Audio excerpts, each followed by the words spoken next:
कि उसकी माँ ने जब देखा कि 3 महीने हम इसे छुपा नहीं सकते अब, तो उसे नदी में एक टोकरी में उसे छोड़ दिया।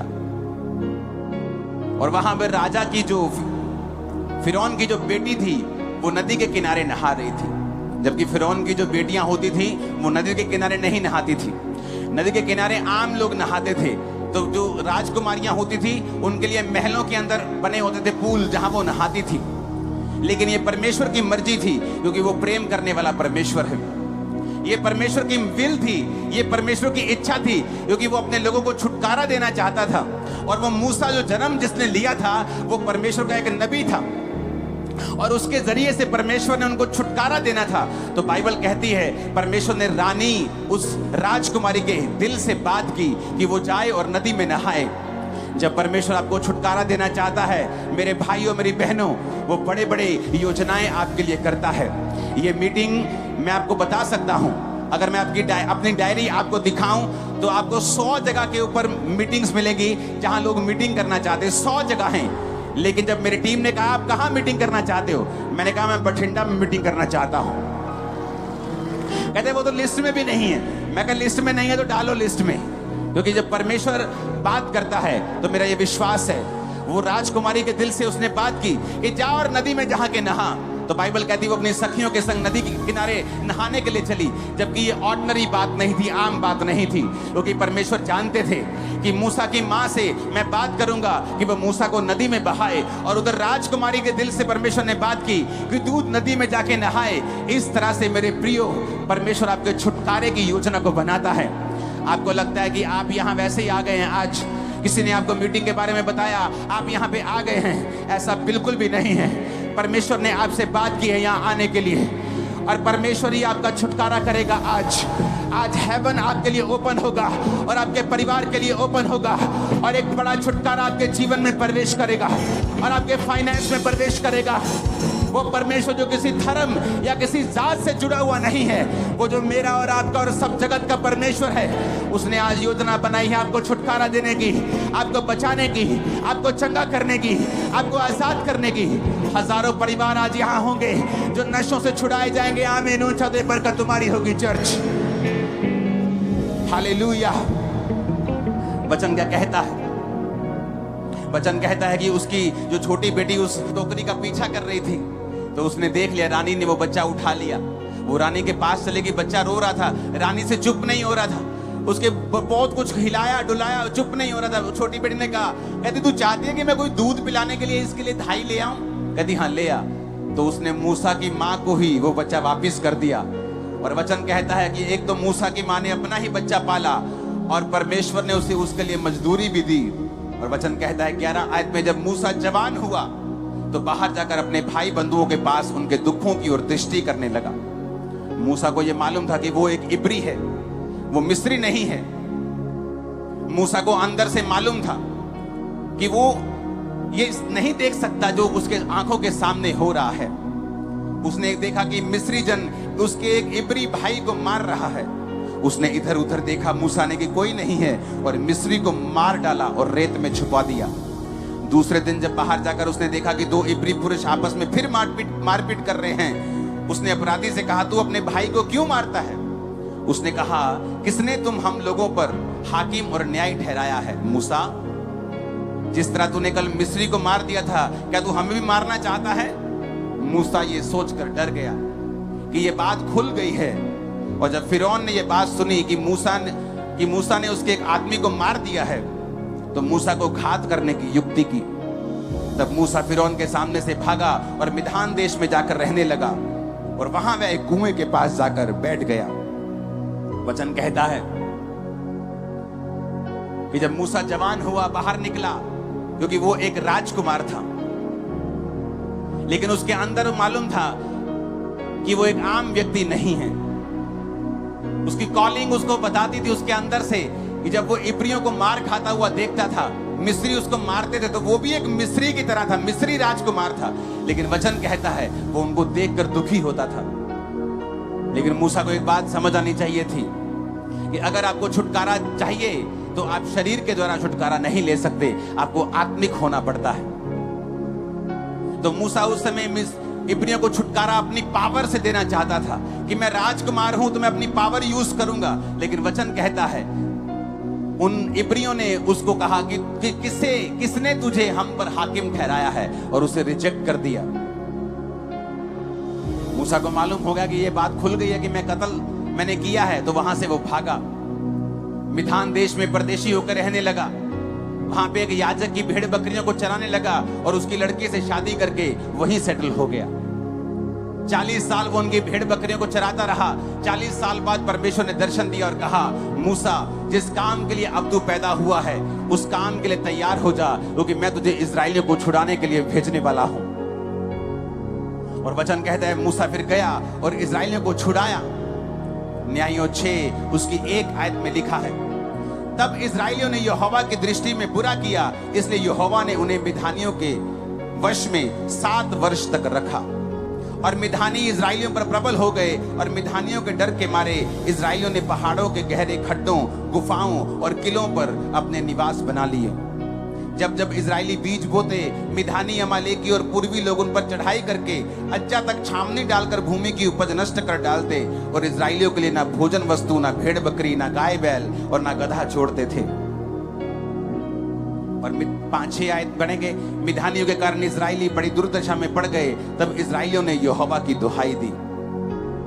यहां पर भी सेम वचन लिखा है। ये जो घटना मैं आपसे बात कर रहा हूं, ये यीशु मसीह के जन्म से 1100 कुछ साल पहले की है। यहां पर भी लिखा है कि इस्राएलियों ने यहोवा की दृष्टि में बुरा किया, यानी लोगों ने परमेश्वर के सामने पाप किया। और बाइबल कहती है जब पाप किया तो परमेश्वर उनको दुश्मनों के वश में कर देता था।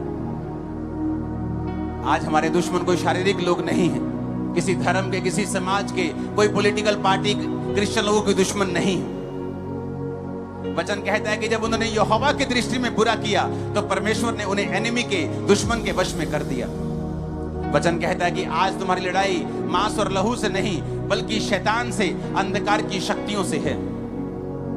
आज कौन लोग, बाइबल कहती वो उनके उपज को नष्ट कर डालते थे, उनके बिजनेस को खत्म कर देते थे, उनके सीड को खत्म कर देते थे, बीज को खत्म कर देते थे। जब बीज ही खत्म हो गया तो फसल कहां से आएगी? अगर यंग जनरेशन ही नशों में खत्म हो गई तो अगली जनरेशन कहां से आएगी? अगर वो नशे कर करके खत्म हो गए तो अगले दौर में वो कैसे जा पाएंगे? क्योंकि शैतान बीज के ऊपर अटैक करता है, और शैतान उन्हीं पे अटैक करता है जो परमेश्वर से दूर हैं। वचन कहता है कि इस्राएलियों ने यहोवा की दृष्टि में बुरा किया और परमेश्वर ने उन्हें शैतान के वश में कर दिया। मिधानियों को शैतान की तरह ले लो, क्योंकि अब हमारा युद्ध किसी इंसान से नहीं है। आज जब एक व्यक्ति प्रभु से दूर होता है, आज जब एक व्यक्ति परमेश्वर को देख नहीं पाता, क्योंकि धर्म का चश्मा लगा लेता है, जात का चश्मा लगा लेता है, उसे फिर परमेश्वर दिख नहीं सकता।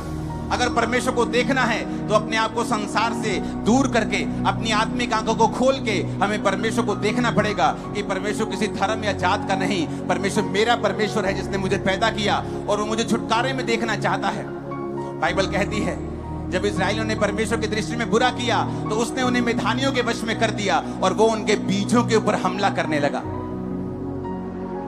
जब शैतान आपकी लाइफ में काम करता है, आप सोचते हैं कि ये मैंने 80,000 जमा कर लिया है, अब मैं ये 80,000 से अपने जो कच्चा कमरा है मैं उसको पक्का कर लूंगी, और शैतान आता है बीमारी के साथ और आपके 80,000 के बजाय 1,60,000 आपका खा जाता है। आप सोचते हैं ओ मैंने अपने बच्चे के लिए सारा कुछ दे दिया है, मैंने बड़ी मजदूरी की है, मैंने बड़ा काम किया है, मैंने घरों का काम करके, मैंने खेती करके, कैसे भी करके अपने बच्चों को बड़ा किया है। और शैतान आता है और उन्हीं बच्चों को नशे की लत लगा देता है, क्योंकि शैतान हमेशा बीज के ऊपर हमला करता है। आप सोचते हैं कि अब मैंने कुछ कर लिया है, अब मैंने अपने बच्चे को फौरन भेज दिया है, और वहां से न्यूज आती है कि आपके बच्चे का एक्सीडेंट हो गया है, क्योंकि शैतान बीज के ऊपर हमला करता है, आपके बिजनेस के ऊपर हमला करता है, आपकी सेहत के ऊपर हमला करता है। वचन कहता है कि जो खुदा से दूर होगा शैतान उस पर हमला करता है। ये नहीं कि परमेश्वर उस पर हमला कर रहा है, परमेश्वर दुख नहीं देता। आप अपने बच्चों को दुख नहीं देते, आपके बच्चे आपसे दूर भी हो जाए तो आपको दुख नहीं देते, लेकिन आप अपने बच्चों की सुरक्षा नहीं कर पाते जब बच्चे आपसे दूर होते हैं। जब आप परमेश्वर से दूर हो जाते हैं, जब आप दुनिया के पाप में चले जाते हैं, व्यभिचार में चले जाते हैं, चोरियां करने लगते हैं, कुंडियां डालने लगते हैं, अलग अलग प्रकार के आप गलत काम करने लगते हैं, तो बाइबल में लिखा है आप परमेश्वर की दृष्टि में आप पापी बन जाते हैं। जब आप पापी हो जाते हैं तो शैतान के पास अधिकार होता है कि वो आपके बीजों के ऊपर हमला कर सके और आपके ऊपर अटैक कर सके। लोग बोलते हैं अगर परमेश्वर जिंदा है तो हॉस्पिटलों में लोग मर क्यों रहे हैं? अगर परमेश्वर जिंदा है तो इसका इकलौता बेटा कैसे मर गया? इसके ये भी 3 महीने पहले शादी हुई थी, ये कैसे मर गया? परमेश्वर ने उसे नहीं मारा, शैतान ने उसे मारा है। जब हम प्रभु से दूर होंगे तो परमेश्वर की सुरक्षा फिर हमारे जीवन में काम नहीं करती। जो परम प्रधान के छाए हुए स्थान में बैठा रहेगा वो सर्वशक्तिमान की छाया में ठिकाना पाएगा, लेकिन वही ठिकाना पाएगा जो उसके छाए हुए स्थान में बैठा होगा। अगर हम परमेश्वर से दूर हैं तो शैतान हमारे बीजों के ऊपर हमला करता है। वो नहीं चाहता हमारे बच्चे नशों से आजाद रहें, वो नहीं चाहता हम बीमारियों से आजाद रहें, वो ये चाहता है कि हमेशा हमारे फाइनेंस के ऊपर अटैक होता ही रहे, हम कभी घर ना बनाने पाए, ब्लेसिंग ना लेने पाए, हमारे बच्चे कभी आजाद ना होने पाए, हम बीमारियों से रहित होने, वो कभी नहीं चाहता शैतान। वो चाहता है कि हम फंसे रहें। और बाइबल कहती है परमेश्वर जो प्रेमी परमेश्वर है, जो पिता है, जो आपकी तरह जब एक पिता अपने बच्चे के लिए जान तक देने के लिए आ जाता है, वो परमेश्वर आपके छुटकारे का इंतजाम करता रहता है और वो आपको छुटकारा देना चाहता है। वो आपके बीजों को नष्ट होने से बचाना चाहता है। जिस तरह गिदोन को उसने चुना, पुराने समय में उसने मूसा को चुना। मूसा पूरी इजरायली कौम को, 20 लाख के करीब लोग थे, पूरी इजरायली कौम को चमत्कारों के द्वारा उन्हें वापस ले आया। परमेश्वर ने गिदोन को चुना। वचन कहता है कि जब परमेश्वर ने गिदोन को चुना तब भी इजरायली दुखी थे, क्योंकि वो परमेश्वर से दूर हो चुके थे। परमेश्वर से दूर थे तो शैतान ने बीजों पे हमला किया और इजराइलियों ने फिर परमेश्वर की दुहाई दी। जब इजरायली परमेश्वर की दुहाई देने लगे कि पिता हमें बचा, हमने पाप किया है, आगे से पाप नहीं करेंगे, आगे से कोई गुनाह नहीं करेंगे। बाइबल कहती परमेश्वर ने गिदोन से बात की। परमेश्वर ने कहा गिदोन, 8 आयत में लिखा यहोवा ने इजराइलियों के पास एक नबी भेजा जिसने कहा इजराइल का परमेश्वर यहोवा यूं कहता है कि मैं तुमको मिस्र से ले आया और दास्तव के घर से निकाल ले आया। मैंने तुमको मिस्रियों के हाथ से, जितने तुम पर अंधेर करते थे, सबों के हाथ से छुड़ाया कि उनको तुम्हारे सामने से बरबस निकाल कर उनका देश तुम्हें दे दिया। मैंने तुमसे कहा मैं तुम्हारा परमेश्वर यहोवा हूं। एमोरी लोग जिनके देश में तुम रहते हो उनके देवताओं का भय ना मानना, परंतु तुमने मेरा कहा नहीं माना। यहोवा का दूत बांज वृक्ष के नीचे बैठ गया जो ओपरा में अबीएजरी योआश का था, और उसका पुत्र गिदोन एक दाखरस के कुंड में गेहूं इसलिए झाड़ रहा था कि उसे मिधानियों से छुपा रखे। यहोवा ने के दूत ने दर्शन देकर कहा गिदोन से, हे शूरवीर सूरमा, यहोवा तेरे संग है। गिदोन ने उससे कहा, हे मेरे प्रभु विनती सुन, यदि यहोवा मेरे संग होता तो क्या हम पर यह विपत्ति पड़ती? जितने आश्चर्य कर्मों का वर्णन हमारे पुरखा कहकर करते थे कि यहोवा हमें मिस्र से छुड़ा नहीं लाया, वो कहाँ रहे? अब तो यहोवा ने हमको त्याग दिया है और मिधानियों के हाथ में कर दिया है। तब यहोवा ने उस पर दृष्टि करके कहा, अपनी इसी शक्ति पे जा, तू इजराइलियों को मिधानियों के हाथ से छुड़ाएगा। क्या मैंने तुझे नहीं भेजा? ऊंची आवाज से बोलो हालेलुया, ऊंची आवाज से बोलो हालेलुया। तो वचन कहता है कि उस दूत के सामने गिदोन ने भेंट को रखा और उस भेंट को दूत ने छुआ और वो आग बन गई और उसके बाद दूत चला गया। 22 आयत में लिखा गिदोन ने जान लिया कि वह यहोवा का दूत था। तब गिदोन कहने लगा, हाय प्रभु यहोवा, मैंने तुमको यहोवा के दूत को साक्षात देख लिया है। यहोवा ने उससे कहा, तुझे शांति मिले, मत डर, तू ना मरेगा। तब गिदोन ने वहां यहोवा की एक वेदी बनाकर उसका नाम यहोवा शालोम रखा। वे आज के दिन तक एबीएजरियों के ओपरा में बनी है। ऊंची आवाज में बोलो हालेलुया।